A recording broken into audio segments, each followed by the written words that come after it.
Chasing the Falconers, Chapter 7. Both falconers leaped off their bikes to avoid a painful collision. Meg hit the ground running, but Aiden was pinched into a ditch. The driver jumped out of his truck. Hey! As Aiden struggled to climb the embankment, he suddenly recognized their pursuer. It was the teenage attendant from the gas station. What do you want from us? Aiden demanded, steeling himself to fight for their freedom. You're from Sunnydale, right? The kids who ran away? So what? Aiden shot back. I was there. When I was 15, I did a year on that farm. Meg turned around. There's no such place anymore. The teenager grinned. No tears from this graduate. Is that what this is about? Asked Aiden. An alumni meeting? We're kind of in a hurry. The attendant turned serious. You're in a big hurry. Jimmy, my boss, ratted you out. You've gone to the ditch. You've got to ditch those bikes. I'll drop them up north a ways, throw the cops off the scent. The look that passed between Aiden and Meg spoke volumes. Ever since their parents' arrest, they had been mistreated, lied to, jerked around, ignored, and neglected. Worse, they had been treated as if they were guilty of some unspecified vile crime. It had never occurred to them that anyone might try to help them. Thanks for the heads up, Aiden said finally. Can you tell us how far the railroad tracks are? 3, maybe 4 miles, but it's not safe on the road. Cut through the fields, keep low, and take these. He reached into the cab of the pickup and pulled out 2 shrink-wrapped submarine sandwiches from the mini-mart. We have no money, Aiden said stiffly. The gas jockey smiled. Jimmy's food tastes like wet newspaper. Trust me, you're paying exactly what it's worth. He loaded the first of the bikes into the truck's flatbed. Now, take off. Meg hated ham and cheese, but her mini-mart sandwich tasted like it had been prepared by a gourmet chef. She finished it down to the last crumb, then licked up at bits of mustard on her fingers.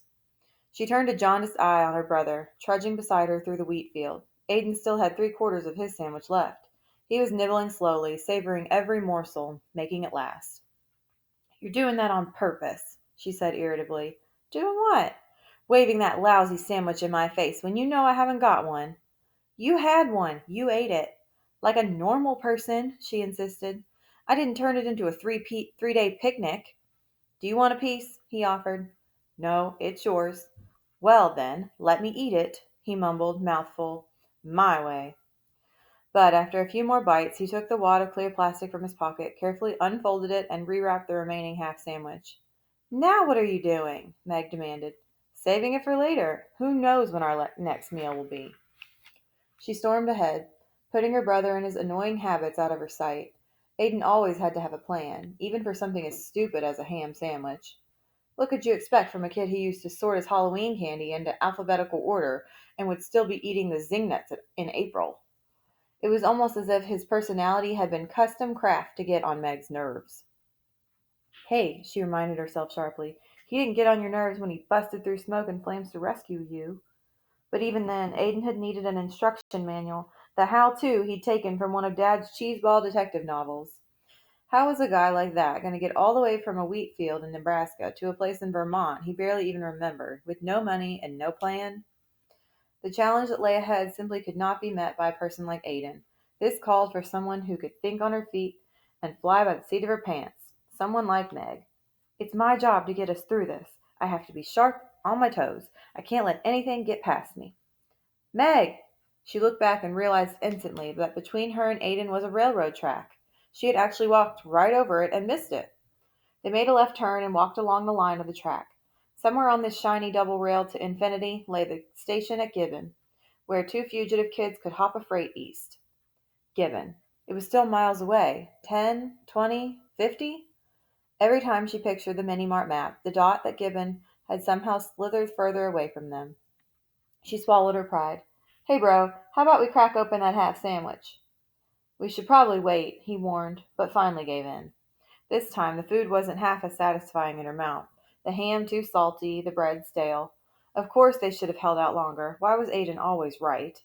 She cast him a resentful look, and her eye was caught by a speck over his shoulder.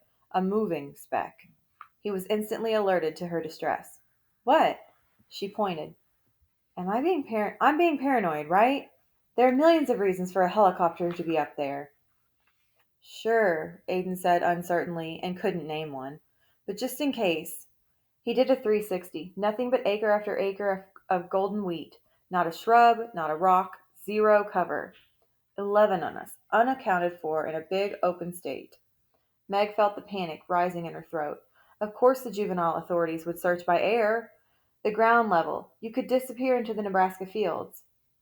But not when you were being hunted from above. Aiden grabbed her arm and began running alongside the rails. Don't you think we have a better chance just lying in the wheat? She cried. But then she saw it, too. About a quarter mile ahead, the tracks crossed a river via a narrow trestle bridge. If they could make it before the chopper got close enough to spot them. They flew, with all their misery and horror of the past months acting as their booster rockets. Meg risked a glance over her shoulder. The features of the helicopter were fully visible now. It was a bubble top, moving in a sweeping motion back and forth over the fields, a classic search pattern. She was sure she would have heard the clatter of the rotors, except for a pounding of her own heart in her ears. Their heavy footfalls made a gonging sound as the falconers pounded onto the metal of the bridge. Aiden swung up a leg to straddle the railing. Get underneath, he rasped. Fast! Meg didn't have to be told twice. They eased themselves over the side and climbed spider-like along the support girdlers until they were well hidden by the top of the bridge. Gasping, they hung there, directly below the midpoint of the span. Do you think they saw us? Quavered Meg. We'll know soon enough. They listened for several minutes. The sound of the chopper swelled and faded as it continued the track lines of its search. A good sign. It meant the crew hadn't noticed anything out of the ordinary. Meg felt the muscles in her arms cramping up as she attempted to wiggle herself into a more comfortable position in the crook of two girdlers. All at once, she detected a different sensation, a superfast vibration that seemed to permeate her entire body. She looked over at her brother. Do you feel like you're buzzing all over? The expression on his face was pure agony.